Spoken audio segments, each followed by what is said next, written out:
So just give us a brief introduction about yourself and how'd you get into this? My name's Sam. I work at the Voxel agents. I'm a team lead. It means like managing a project and also like leading the vision. That's the project as well. Yeah. Did you have any difficulties working with other people, or like do you enjoy working as being that sort of job? No, it's a challenging position because you have all these like different tasks that you have to manage yourself. Yeah, and working with people here, it's quite like easy to work with the people here. I haven't had any problems. Have you worked with like a different gaming company or any other company within the industry? No, so the Voxel agents, I've always been at this studio. I haven't worked at any other studio, but I've worked with other people like in the games scene in Melbourne. Like worked on game jam games and stuff. Where did you mainly gain your experience in game development? So I mainly gained most of my experience by working in the industry, but I also did a course at uni which was like a computer science and multimedia double degree, which gave me experience in how to like program games and design games as well. What sort of approaches do you take, especially since you guys mainly work in puzzle games? Well, what sort of approach do you take for them? So our approach regarding making games, like the Voxel Agents approach, so how Puzzle Retreat came about was we prototyped all these different game ideas and just build like 20 different playable prototypes that we were able to share around the studio and test and sort of judge how enjoyable they are and compare them to each other, because there's so many ideas that we're able to do that. If we only make like one or two, it's really hard to gauge how great the game's going to be. So we pretty much start out, make bunch load prototypes, evaluate them, choose the ones that we think have potential, and continue iterating on top of them and seeing where we can improve them, and then eventually we'll choose one of them and like decide to work on it, with a full dev team, get a lot of resources behind the project, and then bring it to market. Have there been any games that have had troubles with like any of those prototypes? Like you haven't had any really good prototypes and like those ideas haven't been too good? Yeah, only about 3 to 5, I would say, had like potential, like could potentially have been our next game. The rest, they weren't as good, obviously, so they didn't make it. Yeah. Do you find that any code or are there any limitations when it comes to designing your concepts in general? Like technical limitations? Yes. Yeah. So we are limited by the hardware that we're developing for. So since we're a mobile development company, we sort of have to support a particular set of devices, and based on those device capabilities, we are limited to what we can actually design. But you always see that as like a constraint that you can sort of work around. Yes.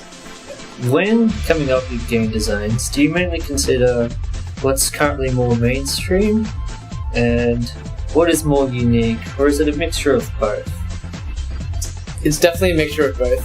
When in relation to Puzzle Retreat, the game that we released, like our latest game that we released on mobile, we spent a lot of time understanding the market and seeing where the game sort of fits and which audience we wanted to target regarding that particular game. So since you with your specific target audience, is there been any troubles getting into that audience or getting them to excited about the game? It's not very difficult to get them excited about the game. I mean, but it's difficult to reach that particular audience because our audience for Puzzle Retreat is a more mature age demographic. So, what kind of challenges have you experienced during developing your games? Okay, so a lot of challenges that we faced were, well, we sort of find out that they are challenges when we take our game out to playtest. So we'd go out, get a playable prototype or playable build on an iPad. We'll go over to like Flinders Street. We'll like put the game in front of like strangers. We'd be like, if they're waiting around or doing something, we'd like approach them and be like, hey, do you want to play a game? And to help us playtest. And some because they have nothing else to do and they're just waiting for a friend or whatever, like they'd be interested and they'll play through it. And we sort of like just observe them playing, and we find a lot of like design flaws, I guess, when doing that whole process of playtesting. So going out there, doing a lot of testing helps going through that development stage. It's definitely, playtesting is definitely a great thing to be doing, because it just helps you spot, because like if you're working too closely with your whatever you're making, you sort of miss particular things, and it's good to get out there and get that stuff tested. Sure it works. So what sort of views do you have on like the Australian indie game market? In terms of Melbourne, it's really great. Like, I think we've got the most developers in Australia in Melbourne currently. So Melbourne's like a hub of indie game developers, and there's some really exciting games being produced here. Not just for mobile, but for like PC as well. So it's an exciting time. Is it much of a challenge to get into that big market? Not just like in Australia, but also internationally? Well, that's the thing, like when we get our game out there, it's not mainly targeted at like the Australian market. It's like a range of countries that we're pretty much targeting the mass market, I guess. So what challenges do you experience when taking new members in part of game development? So some challenges would be like getting them used to like what our process is in our studio. So we follow like Scrum. It's like an agile methodology. It comes from like software development. Basically, there's these different roles in Scrum, and the way Scrum works is there's particular sprints, and so you do a sprint and you get an amount of work done. Then you sort of review the work that was completed, and sort of also have a reflective session about what was completed and how to improve the process as well. So that's called the retrospective. So coming back to that question about like challenges in integrating new team members, it's just getting them used to that like process, I guess. So getting them used to how our studio develops games. But we also, when hiring new members, we also make sure they're a good fit for us and we're a good fit for them. Is it like their sort of focus is also on what you guys intend to do, like on mainly puzzle games, I suppose? They sort of would have that sort of interest. Like we take a look at their portfolio, and if they make games that are sort of like what we make, it makes it easier to make that decision whether they are a good fit.